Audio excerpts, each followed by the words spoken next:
کہ جو پریگننٹ حاملہ عورت ہے اور دودھ پلانے والی عورت، اس کے روزوں کا کیا مسئلہ ہوگا؟ قرآن حکیم میں تو اللہ تعالیٰ نے دو طرح کے لوگوں کو اجازت دے دی کہ وہ روزے بعد کی دنوں میں گنتی پوری کر لیں جو چھوڑیں گے. نمبر 1 مسافر اور نمبر 2 مریض.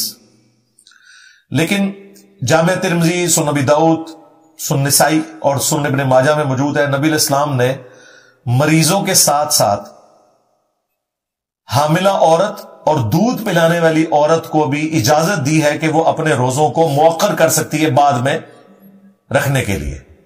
تو یہ بہت بڑی آسانی ہے. اور اسی میں ایک کریٹیکل مسئلہ جڑا ہوا ہے. ایک عورت پریگننٹ تھی، اس کے روزے چھوٹ گئے 1 سال کے، پھر 2 سال تک وہ دودھ پلاتی رہی، 3 سال کے روزے چھوٹ گئے، پھر وہ پریگننٹ ہو گئی. یہ تو عموماً ہو جاتا ہے. پھر 1 سال کے روزے کے، پھر 2 سال تک دودھ پلاتی رہی، پھر اگلے 2 سال کے، یوں کر کے 5 7 8 9 سال کے روزے اس کے جمع ہو گئے. تو اب 8 9 سال کے روزوں کی قضا تو ایک مشکل معاملہ ہے. اور یہ کوئی تھوڑے روزے نہیں ہے، 30 روزے اس کے چھوٹ رہے ہیں. تو ایسی صورتحال میں آپ قرآن کا وہ جنرل حکم فالو کریں گے، لا یکلف اللہ نفسا الا وسعها. اللہ تعالیٰ کسی جان پر اس سے بڑھ کر بوجھ نہیں ڈالتا، مگر وہ بوجھ جس کو وہ اٹھا سکتا ہے. تو اس کے تحت پھر وہ عورت جو ہے فدیہ دے دے، اسے روزے رکھنے کی ضرورت نہیں ہے. ہر روزے کے بدلے 1 وقت کا کھانا مسکین کو کھلا دے یا اس کے ایکویلنٹ رقم دے دے. تو وہ چونکہ ایک پرماننٹ مریض والی اس کی کنڈیشن ہو گئی نا اتنے سالوں تک، تو اس کے لیے قضا کرنا یہ ایک مشکل کام ہو جائے گا. اس میں پھر اس کو اجازت ہے. شوگر کا مریض ہے اگر کوئی شخص اور اسے کچھ دیر بعد کچھ انٹیک لینا پڑتا ہے، یا کسی اور بیماری میں جس میں اس کو مسلسل کچھ کھانے پینے کی ضرورت پڑتی ہے کہ وہ روزہ رکھ ہی نہیں سکتا، یا اتنا بوڑھا ہو چکا ہے کہ وہ کمزوری کی وجہ سے روزہ نہیں رکھ سکتا، تو اس کے لیے پھر وہی سورۃ البقرہ کا حکم ہے کہ جو لوگ مشکل سے روزہ رکھنے پر قادر ہیں وہ پھر مساکین کو فدیہ دے دیں گے. اور یہ آیت عبداللہ ابن عباس صحیح بخاری میں آتا ہے کہ پڑھتے تھے اور کہتے تھے یہ آیت منسوخ نہیں ہے.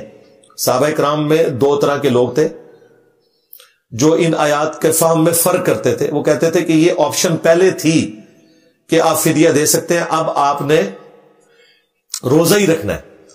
تو عبداللہ ابن عباس کہا کرتے تھے یہ آیت منسوخ نہیں ہے، بلکہ یہ آیت کا حکم آج بھی باقی ہے ان مریضوں کے لیے، بوڑھوں کے لیے جو روزہ نہیں رکھ سکتے.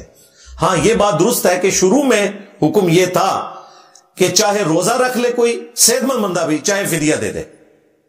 وہ والا معاملہ تو منسوخ ہو چکا، اب روزہ ہی رکھنا ہے، وہ فدیہ والا معاملہ نہیں ہے. لیکن مریض کے لیے، بوڑھے کے لیے یہ حکم آج بھی باقی ہے. عبداللہ ابن عباس نے وہ آیت پڑھ کے کہا کہ آج بھی یہ حکم باقی ہے بوڑھوں کے لیے اور مریضوں کے لیے. لہذا یہ مسئلہ میں نے ساتھ کلیئر کر دیا. مسافر کیا روزہ رکھ سکتا ہے کہ نہیں؟ مسافر کو اللہ تعالیٰ نے قرآن میں اجازت دے دی ہے کہ وہ روزہ چھوڑ سکتا ہے، لیکن اسے مؤخر کرے گا بعد کے دنوں کے لیے، گنتی بعد میں اس نے پوری کرنی ہوگی. اور اگر رکھنا چاہتا ہے تب بھی کوئی حرج نہیں ہے، لیکن یہ ایک آسانی ہے جو آپ اویل کر سکتے ہیں. بخاری اور مسلم دونوں میں حدیث ہے، نبی علیہ السلام ایک جگہ سے گزرے، ایک شخص کے اوپر لوگوں نے سایہ کیا ہوا تھا. آپ نے فرمایا اسے کیا ہوا؟ تو بتایا گیا کہ اس نے سفر میں روزہ رکھا ہوا ہے.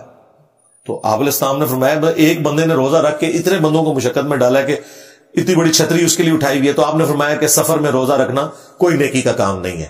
یعنی اس طرح کی نیکی کہ وہ دوسرے کے گلے میں آپ نے ڈال دی ہے کہ وہ بےچارے لے کے چھتری کھڑے ہیں کہ جی اس کا روزہ ہے، جی روزہ کی طرح ڈگ نہ پوے تھلے، ٹھیک ہے، انہوں تھمی دیتی ہوئی ہے روزے نو.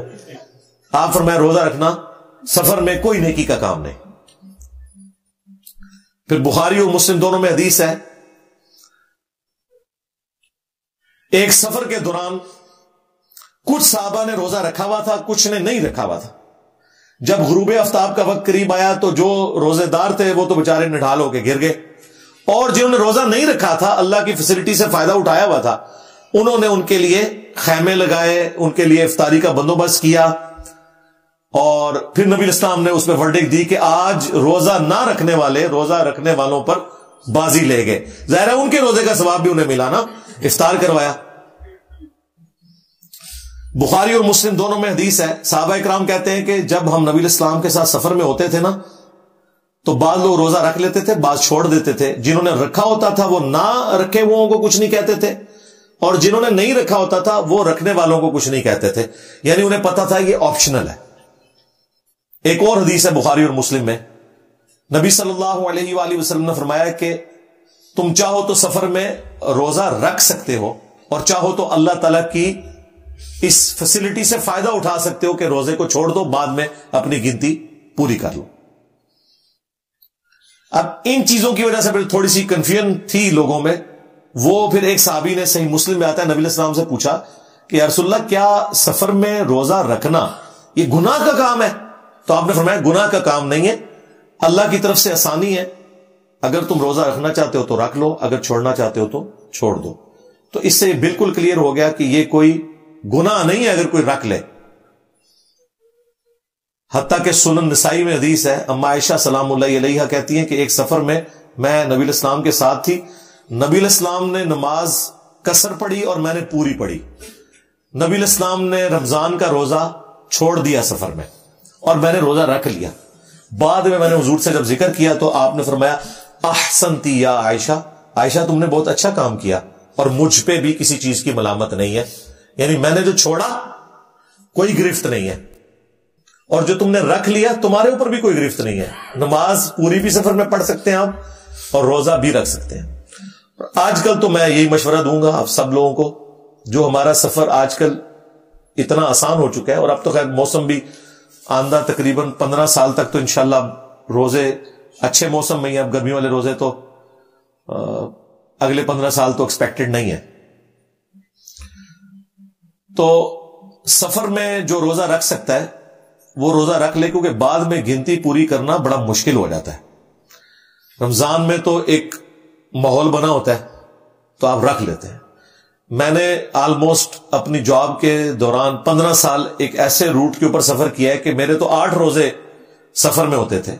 منڈے کو جس دن میں جاتا تھا اور جمعے کو واپس آتا تھا, یہ 2 روزے تو میرے سفر کے بنتے تھے ایک ہفتے کے اندر. مہینے میں 8 روزے, لیکن میں رکھ لیتا تھا کیونکہ بعد میں بھی تو میں نہیں رکھنے ہیں, آسانی سے رکھے جا سکتے ہیں تو ضرور رکھ لیں. لیکن آسانی کے باوجود بھی کوئی اچھے سفر میں بھی ہے, ہوائی جہاز کا بھی سفر کر رہا ہے, آسانی بہرحال باقی ہے, نماز بھی وہ قصر کرنا چاہتا ہے کر لے, روزہ چھوڑنا چاہتا ہے چھوڑ دے, لیکن بعد میں اس نے وہ روزہ رکھنا ہے. تو یہ ایک آپشن موجود ہے, میں نے اس حوالے سے اسے کلیئر کر دیا.